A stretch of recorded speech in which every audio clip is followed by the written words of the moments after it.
versus Sunday Breaker. Andy first with the Gary. Have you noticed the difference between Rafa Benitez's Everton and Frank Lampard's Everton? And if so, what are they? No, I didn't watch them often enough. No, not really. I think the situation got more and more difficult because results, stuff like this. I think when Rafa was there, there was still not... There was some distance between Everton and the relegation zone, and that's nothing to do with the way they play. It's just the situation, how it developed. Everton had obviously some real injury problems as well this year. I think if you lose cannot use Calvert-Lewin for nearly a whole season, it's a massive blow. One of the best strikers in England for sure. And then coming back, but not having rhythm and all these kind of things. So if you don't have 12 of these kind of players in your squad, and other things happen to them, I cannot really say anything about different style or whatever. Brought in players, obviously, other players to over that, Donny and Dele. So maybe some others. That's it. But I didn't watch it that way. Thanks, Andy. Dave, no? We've already kind of touched on this earlier, but there was in the game against United. Gary Neville at one point kind of apologised for saying that he wanted to see the Manchester United players come and kick Liverpool because they weren't showing enough. He had to apologise for that. Rightly so. I understand where it's coming from. Obviously, you want to see some aggression, but there's a difference between aggression and kicking players. It makes no sense. Aggression in football means obviously you're ready to hurt yourself, not the other one. That's aggression in football. So I don't blame the kid. He came on and game is quick, and he came a bit late here and a bit late there, and he wanted, obviously, it's all good. But yeah, I know where you're going. It's absolutely fine. Aggression in football is fine, but you cannot sort your own problems by hurting the opposition players. That's what I never understood. You know, if aggression and physicality and things that would not be allowed in football, I played 325 professional football games without aggression and physicality. I would have played none. It was my only strength I had, so I'm completely fine. But with that, but it's just stay respectful. That's all. Things can happen in football. Of course, that's a high-speed game and stuff like this. Come here a bit late, but not these kind of things where you don't care about the other. As a colleague, he wants to play a few days later as well, so that's all. I think that the kind of point is as well is that obviously you're playing at a very high level at the moment, and people actually want to see the opposition compete against you. And football, the pitch has a specific size. We have both 10 outfield players. You can close spaces by moving.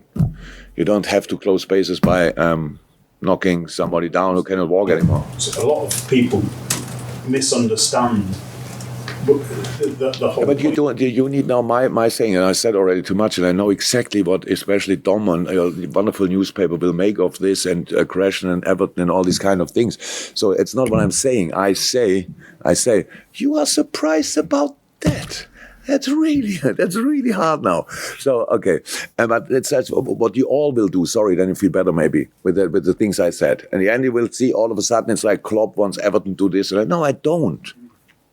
You ask me, I say about it, I really do that. So write about it what you want. Write about what we are ready for each kind of challenge, but just keep it in there. There's a big frame of rules and stuff like this, and just stay there and everything will be fine. I wish them really the best. They shall stay in the league, all these kind of things. But it's a normal game. Both won 3 points. Let's see who gets it. Any final, Chris? Just a lot of the answers you said in the open about legal aggressive. It's hard to get away from what happened at Goodison last year in the context of what you're saying now. You know, when Virgil, it does feel as though the message is, you know, you still got certain memories of that, and you obviously think it went too far. I realize obviously now that I cannot talk to you like without getting misunderstood. I didn't think a second today about this game. We had other games where these kind of things happened. It was one game, obviously, and after the game we were 3 players short. No, that's how it is.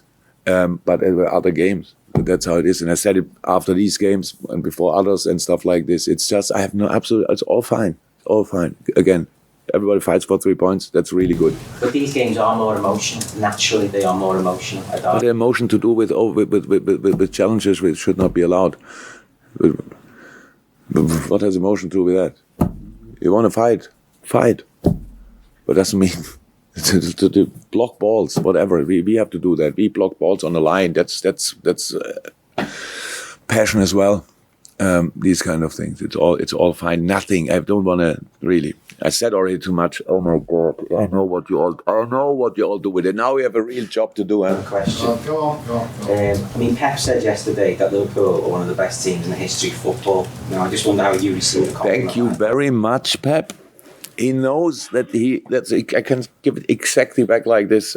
If they are not the best team in history, to be honest, I don't know. I cannot compare really with like what was 20, 30 years ago. But the football standard, with all of the things I know about football of today, they are they are really, really, really good. And I don't know a better team, to be honest. And yeah, we are not too far away. So we obviously my boys are a really good one as well. But how good in history, we probably will judge a bit later in our life, and then we will see what we think then. Sunday embargo now, guys. So again, for those of you feeding